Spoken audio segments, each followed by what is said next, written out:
How effective is the combination of our main product, the film, and our two ancillary tasks?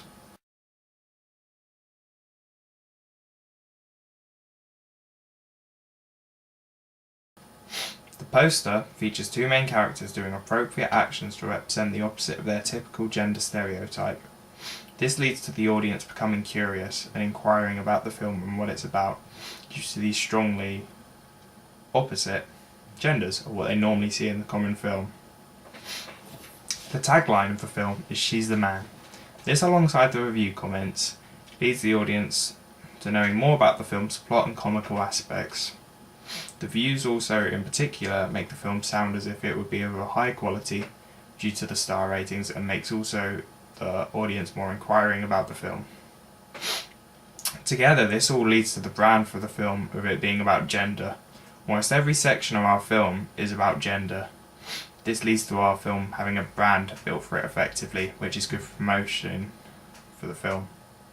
The colour scheme also matches this. It is light-hearted and comical, which can lead to the film appearing fun and entertaining for the audience.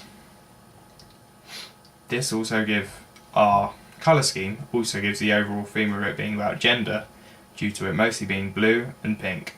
We also use white as it's a neutral colour and would not affect the overall image of the poster. The poster is also professional overall, which makes the audience think the film will have a high production standard and high production values. It is similar to that of other professional posters. For example, it almost appears like a mix with the 40-Year-Old Virgin and It's a Boy-Girl Thing. It features aspects from the 40-Year-Old Virgin, such as the background, but also has features such as the use of props to portray gender, in the use of Freya holding beers, for example. This also promotes our film's brand of it being about gender.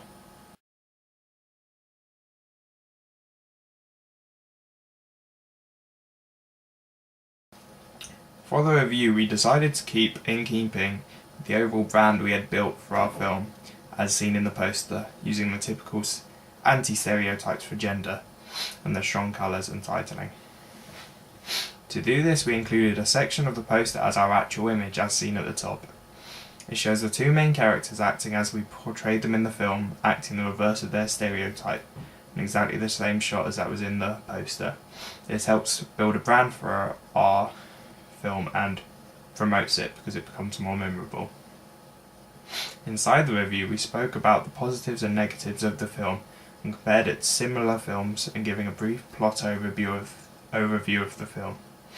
Overall, the impression of the film is good, stating how it is uniquely funny and absorbing, and a fresh spin on the genre. The audience for the magazine is pretty much the same audience that we aimed our film at. This is effective due to them both being aimed at 20+ film fans on average. Alongside the good reviews, it leads to the film being promoted effectively to our target audience. I believe our reviewers are a professional standard, using the house style of reviews that Little White Lies uses on its own articles. This means we use the appropriate layout for our review, which they feature in their main reviews. We also had our copy using appropriate phrases and references that matched that the film fan audience would expect to see. For example, we reference to other films such as The Fast and the Furious and She's the Man. Altogether, I believe the combination of our short film and the ancillary tasks work nicely together, as they all help to build a memorable brand for the film, and it would have promoted the film positively and successfully.